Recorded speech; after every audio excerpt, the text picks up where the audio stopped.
come on in. Come on and join me in the kitchen. I have the Temptations playing Christmas music. I got my glass of wine to the side because I'm in the zone. This is what I do in my home when I get ready for Thanksgiving. Let me know in the comments what's your flow of getting ready. I'm going to help you with all your accompaniments today. Today is my favorite of all time Thanksgiving side dish to cook. It is the cornbread dressing. This part is when I really include the family in. I got my girls picking greens, and I have my littles picking apart the cornbread for the cornbread dressing, and it feels like the holidays. I think you're really going to enjoy this one. Stay tuned. One of the key ingredients to this dressing is moistening it with the chicken stock. For us, it's always been homemade chicken stock or chicken broth. In this case, it's chicken broth. I usually use whatever I have on hand. Today, I have two split chicken breasts with the bone in. I also have some herbs from my garden, so I got a little bit of thyme and some fresh rosemary. I have a couple stalks of celery, a couple of onions, a couple of bay leaves, salt, and black peppercorns. So whatever liquid this equals up to, I am going to use some of this to put in the dressing. So let me go ahead and drain this out. Also, don't worry about what to do with the chicken. We're gonna have some chicken fried rice with that or a chicken salad. Let's get started. I cannot wait to get this cooked up and start smelling like Thanksgiving in here. So first I have my cornbread here. This one is in a 12-inch skillet. I doubled my recipe. I will link the recipe for the cornbread that I use because this is the foundation for the best cornbread stuffing. I also have a herb stuffing mix. It is an herb seasoned mix that comes in a 12-ounce bag at the store. I have some homemade chicken broth. This is a very important ingredient in here. 2 cups of onions, 2 cups of celery. I will list all of the ingredients though in the description box. I have some chicken bouillon, marjoram, ground sage, and then I got some fresh herbs because I had them on hand. I have some fresh rosemary and some thyme. I also have a can of cream of chicken soup and a can of cream of mushroom soup. Now let's get into this. First thing I want to do is get in a stick of butter here. I'm gonna let that melt a little bit, and then we are going to start sauteing the onions and celery. Get in these onions.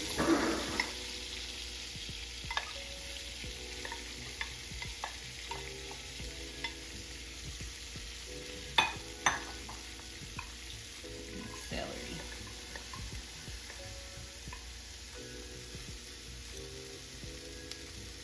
Now I am going to cook this down to a gentle, tender bite, I guess I should say.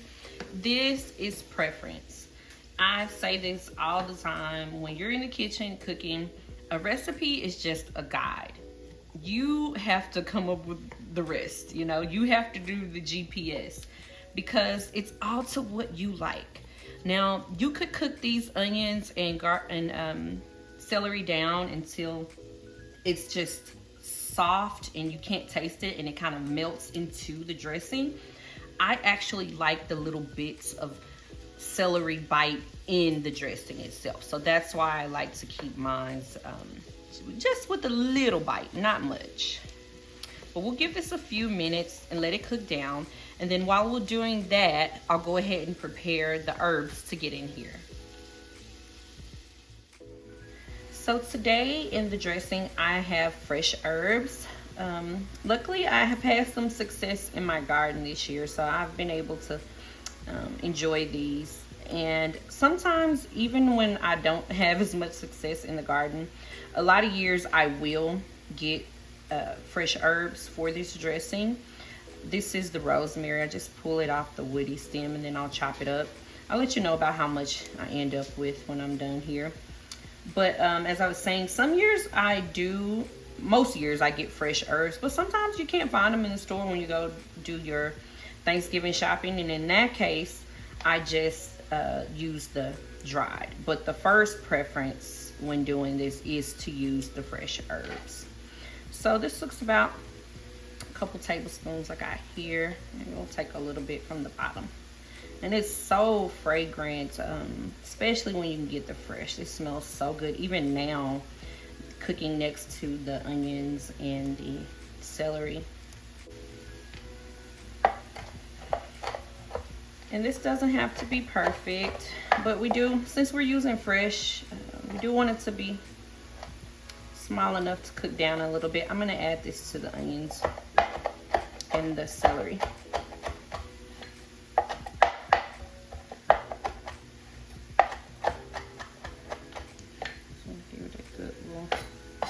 Mince here, and then I'm gonna add the thyme. Now you'll see when I add everything and mix it together, as far as herbs go, I do have sage.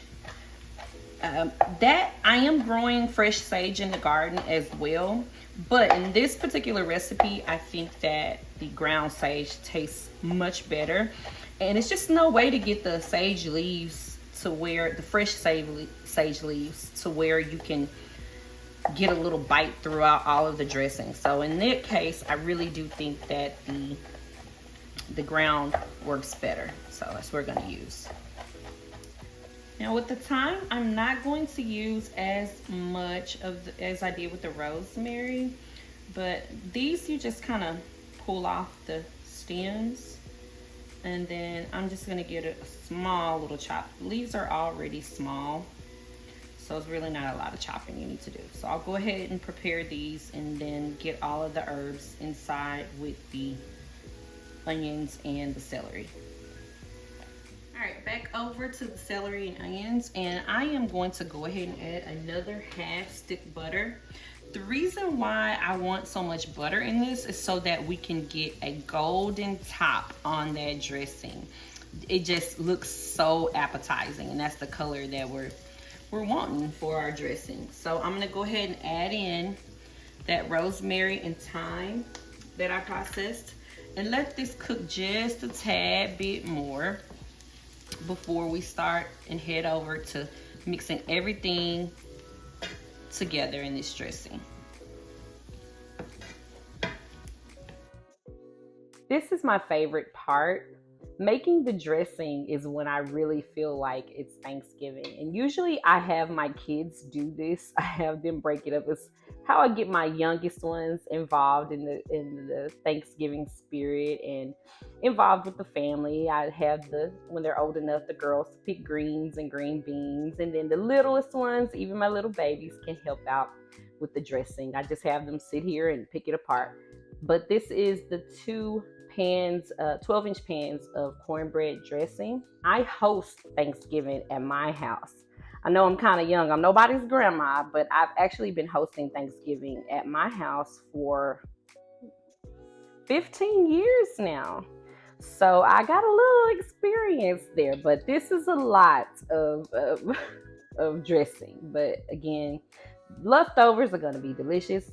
And that's like the best part, waking up the day after Thanksgiving and knowing that you got all those delicious leftovers. But I'm just going to keep breaking this apart. And again, this is all preference, so break it up to however you want it to be. I know some people like chunks. I actually like to break mine up pretty well because I'm going to mix all of those other ingredients inside of it. You'll see in just a second. All right, we got that sauteed up onions and celery and herbs. Got that in the pan. Next, going in, this is one of the things that makes it taste like my family's recipe, and it's this chicken bouillon. I'll let you know exactly how much I end up using. We'll start there. I know I'm using chicken stock, but it's like the bouillon helps all of that chicken flavor and all the rest of the herbs that it's flavored with go all throughout the dressing. And then let me go ahead and finish up. I got the marjoram and then the sage. Every time my kids smell me making this, when they smell the dressing in the oven, even sometimes when they smell the onions and celery sauteing, someone will come in here and say, "Oh, it smells like Thanksgiving."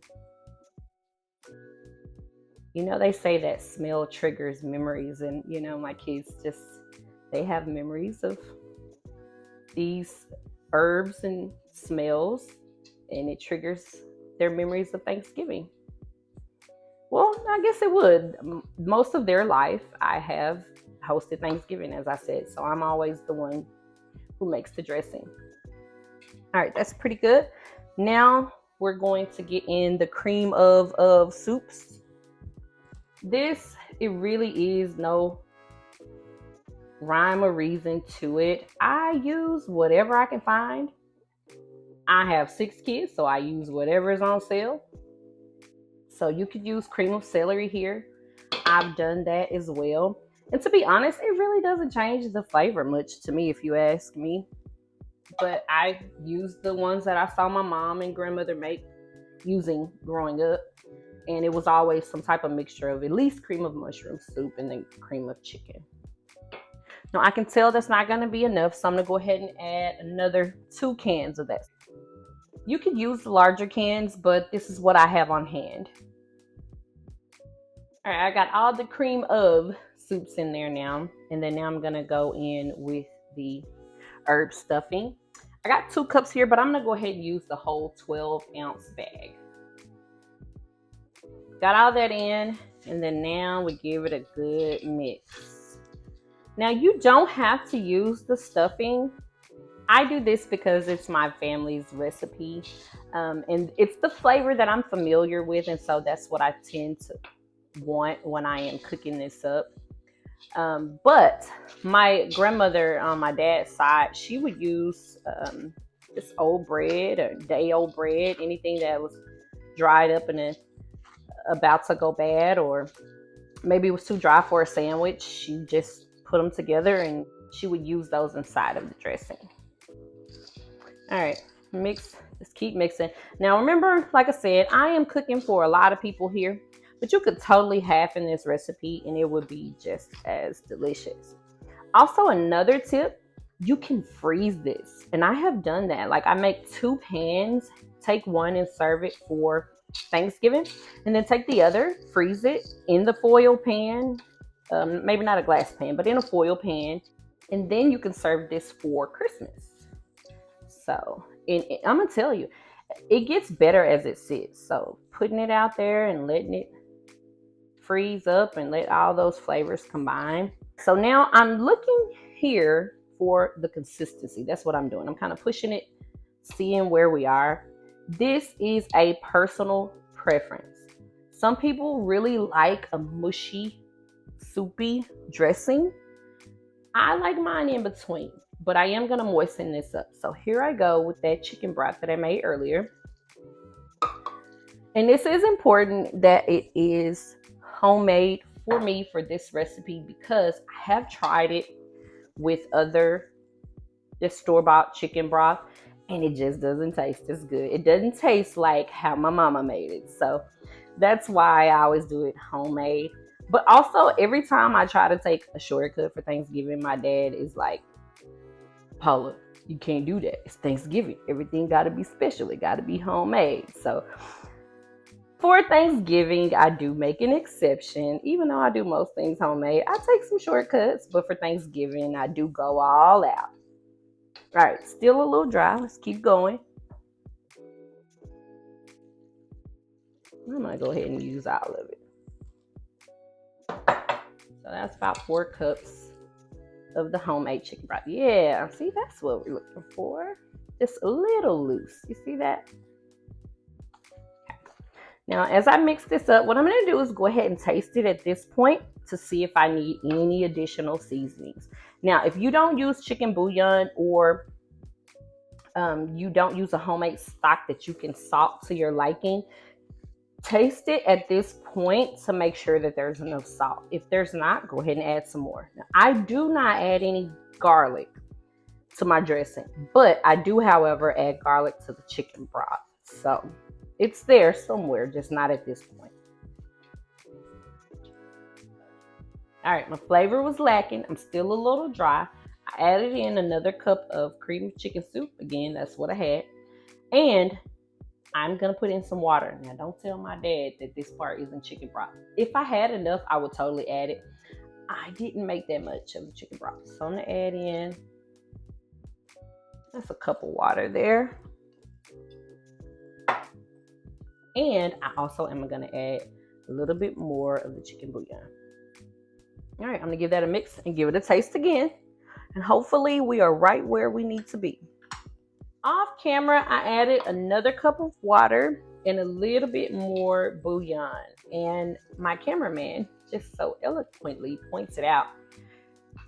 What I'm looking for, it is a little salty at this stage. But you got to remember that we put bouillon in that's meant to be warmed up and have liquid to really get the flavors going. So once you bake this, it'll be the true flavor. So it may be a little bit salty on this point.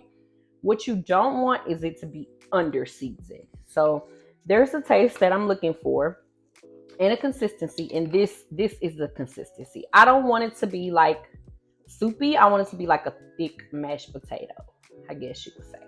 So at this point, now that I've tasted it, now I'm going to add in the eggs. For this size, I'm going to add in 2 eggs. Again, I know this one is personal preference. Over the years, I like the way that it holds up by adding the egg. And so that's why I do it. So I do put the egg in before I bake this. Just make sure I mix it up really, really well. Now, my husband's family, his grandmother used to actually put boiled eggs in hers. And so what I normally do is I'll put out a little pan of dressing for him that I put chopped up boiled eggs in before I bake it. And that's so he can feel at home as well. That's what Thanksgiving is about, you know, family coming together and just the things that you remember, things you're thankful for. And I want everyone to feel welcomed and at home when they come to my home. Okay, so at this point, I'm gonna get this in the pan and get it baking. So I have me a 9 by 13 inch pan.